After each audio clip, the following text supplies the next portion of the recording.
Recentemente, a cantora Preta Gil anunciou que após o tratamento de um tumor no intestino, descobriu a volta da doença em outras partes do corpo.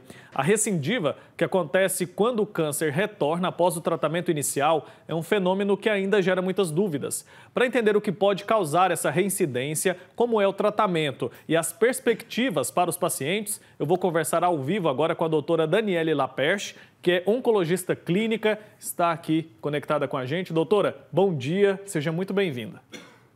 Bom dia, Wick. Obrigada pelo convite. É um prazer estar aqui conversando sobre esse assunto.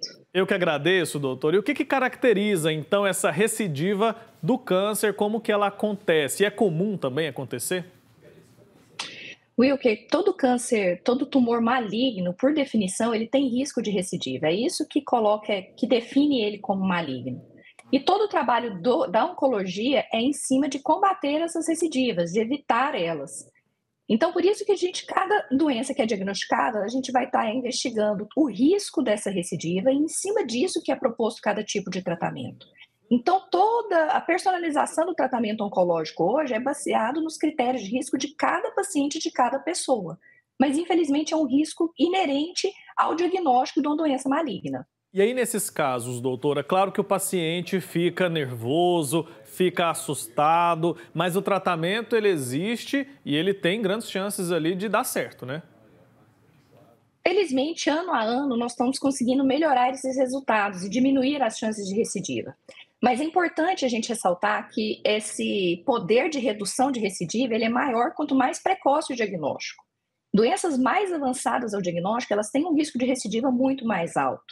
Muitas pessoas ficaram bastante assustadas com a história da Preta Gil e realmente a gente não tem dados sobre a doença inicial dela, mas é um risco que existe, mas por isso que todo o tratamento oncológico ele é tão complexo e proposto de tantas etapas, como cirurgia, quimioterapias, radioterapias, tudo visando tentar matar qualquer célula adicional que possa ser a origem de uma recidiva futura.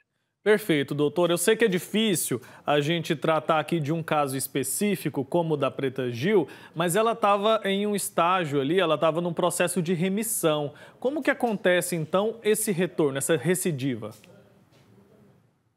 Então, essa recidiva, a gente ainda não tem uma compreensão adequada de por que o câncer retorna. Realmente, essa é a pergunta, é o maior dilema que nós temos hoje para resolver no tratamento oncológico. A gente ainda não sabe, a gente lida com estatísticas de acordo com as características da doença inicial, que é o que a gente chama de estadiamento, uma doença estádio 1, estádio 2, estádio 3. Isso é principalmente para a gente caracterizar o risco da doença voltar. Mas ainda assim, isso não é um exato. A gente usa estatísticas como se fosse uma média de recidivas com pacientes naquele estágio de doença. Ainda assim, eu não sei onde que aquele paciente está, porque ainda assim existem casos que não recidivaram, existem casos que recidivam de forma muito precoce.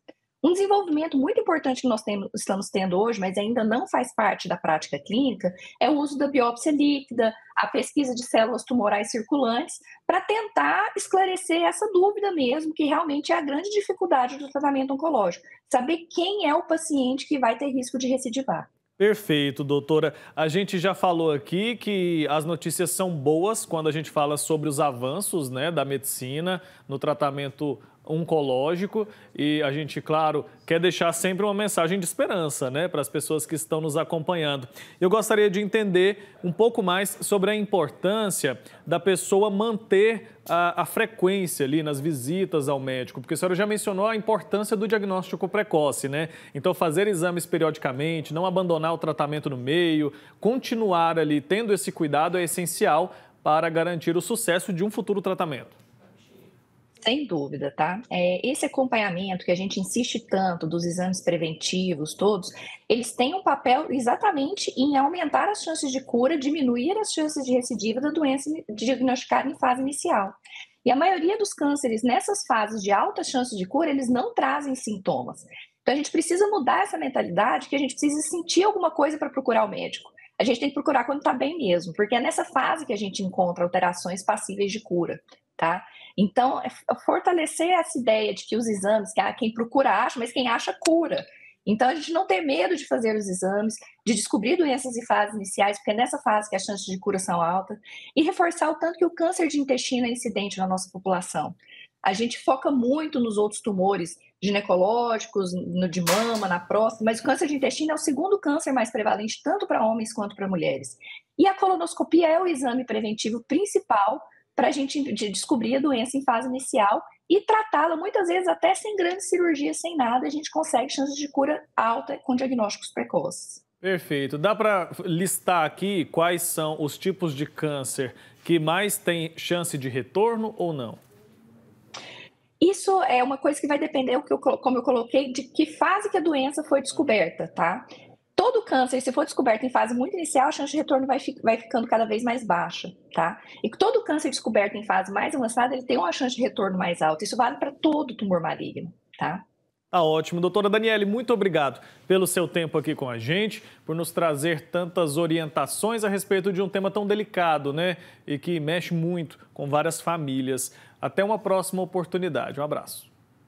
Um abraço, bom dia. Bom dia. Tchau, tchau.